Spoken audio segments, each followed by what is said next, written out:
the privilege motions. There are 5 of them. Fix a time to which to adjourn, recess, raise a question of privilege, or call for the orders of the day. Now, you're in a meeting of a community group that does not have a regular meeting date and time.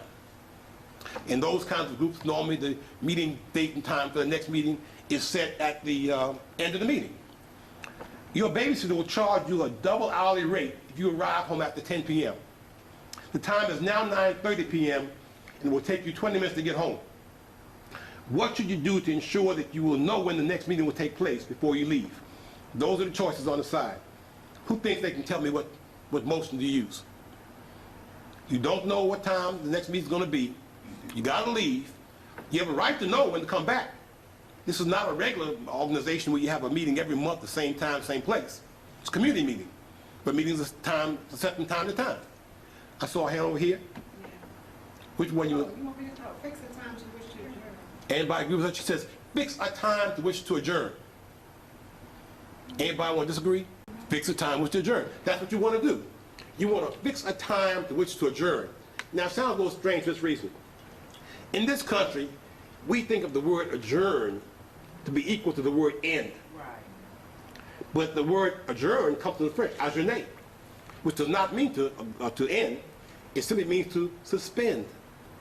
As for instance, you're at a fancy dinner party at the table, and the hostess says, let us adjourn to the living room. You're not going to go home. You're just going to suspend long enough to get up from the dinner table and go into the living room. So in our organizations, we think of them as being perpetual. They don't end. The meetings may end, but that's just a suspension of the group's business. You can come back. We use that word adjourn all the time. Yeah. We use it, but we don't, like many things, we really don't know what it means sometimes. So in this case, the motion we want to use is to fix a time to which to adjourn, to fix a time to which to come back and begin again. It's used to set a time for the next meeting in an organization which has no set meeting date and time. And you simply say, I move that when we adjourn to meet, and you give the time, that you'd like to meet the next time. It requires a second. It's non-debatable because either you're going to fix the time which to adjourn or you're not. It's amendable. Somebody might want to change the date and time. And requires a majority vote. And with most motions, those are the things we want to know. Does it require a second? Is it debatable? Is it amendable? Or both required? If we know those things, we're in pretty good shape. Another case. You're at a regular meeting of an organization that has a set agenda. A member has been discussing an item that is not on the agenda, and as a result, the meeting is running long. You wish to have the group return to the agreed upon agenda. What do you do? Adjourn, recess, raise a question of privilege, fix a time to which to adjourn, or call for the orders of the day. Somebody go ahead, take a guess. I would say fix the time which to adjourn. No, we just did that one. That would be to tell us that would be for an organization. Oh, you mean take from the green? Yes. Raise the question of the privilege, is that? No, it's not a question of privilege. Yes. Call for the orders of the day. That requires an assembly to conform to its agenda, program, or order of business.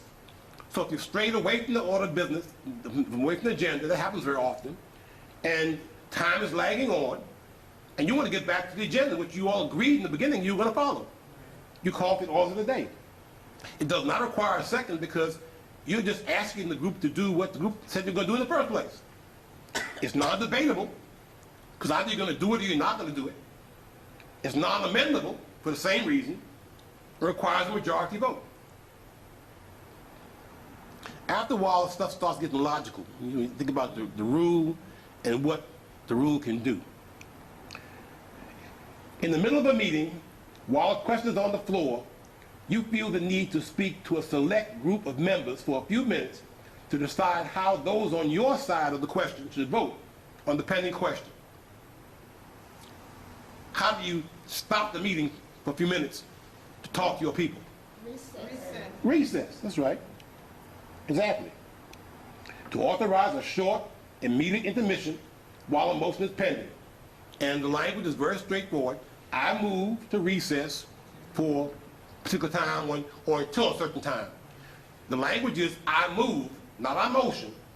I move to do so and so and so. Requires a second.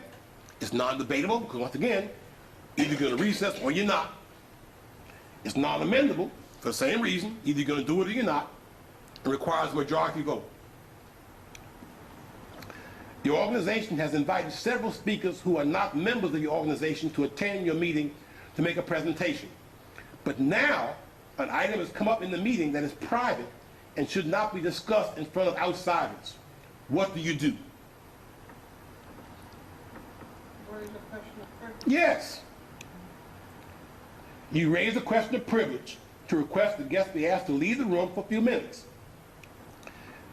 It's to permit an urgent request pertains to the rights of a member or the assembly that must be taken up at once. One of the reasons it's a privileged motion is because you don't want to sit there and discuss half the private business in front of the guests before you ask them to leave. You know, it's important that you do it right now. It does not require a second. It's non-debatable. It's non-amendable. And usually the chair decides how to handle it. And if I were in the chair and somebody raised a question of privilege to ask the guest to leave for a few minutes, I would say, you know, we just ask you, give us about 5 minutes. We have a matter we have to discuss that is really a private matter to the group. And please step outside for 5 minutes and we'll invite you back in a few minutes. But here's a very important point. With questions of privilege, there's power there. Because you can stand up while somebody else is speaking and raise this question of privilege. The person who's speaking must sit down. There's power in that. So very often people will abuse situations of power. I was involved in the fraternity for many years. And somebody raised a question of privilege.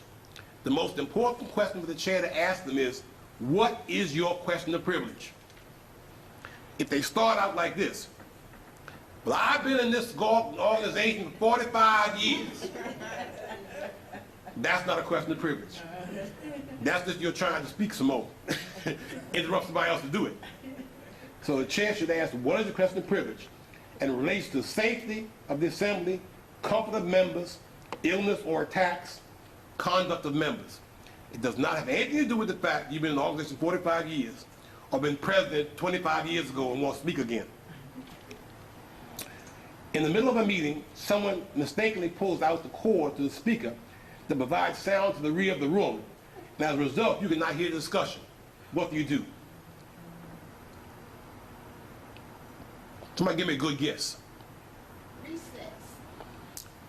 Well, you could recess, but that would really be unnecessary recess. Yes. Wouldn't that be a point of, I was going to say personal privilege, but raise a question of privilege? Yeah, that's a trick question. This is another situation where a question of privilege is being involved. Because your comfort is interrupted by the fact you can't hear the meeting. So you have a legitimate reason to stand and to raise a question of privilege. The president asks you, what is the question of privilege? Mr. President, a member a few minutes ago mistakenly hit the speaker cord with their foot and pulled out the speaker cord. Those of us in the back room cannot hear. The chair that requires no vote, the chair will simply say, because when the engineers, please replug the speaker. So it's everything's been straightforward thus far, right? Okay. The meeting has run long, and all the important items have already been discussed. You want to end the meeting so you can go home. What do? Adjourn. You're right. That's right. Use to close the meeting. I move to adjourn. Requires a second. It's non-debatable. It's non-amendable, because either you're going to do it or you're not, and requires a majority vote. So in the case of the privileged motions, most of them are non-debatable, non-amendable. They all pretty much take a majority vote. And they handle special situations that come up that have nothing to do with the question that might be in front of the body at the time. They cover special situations.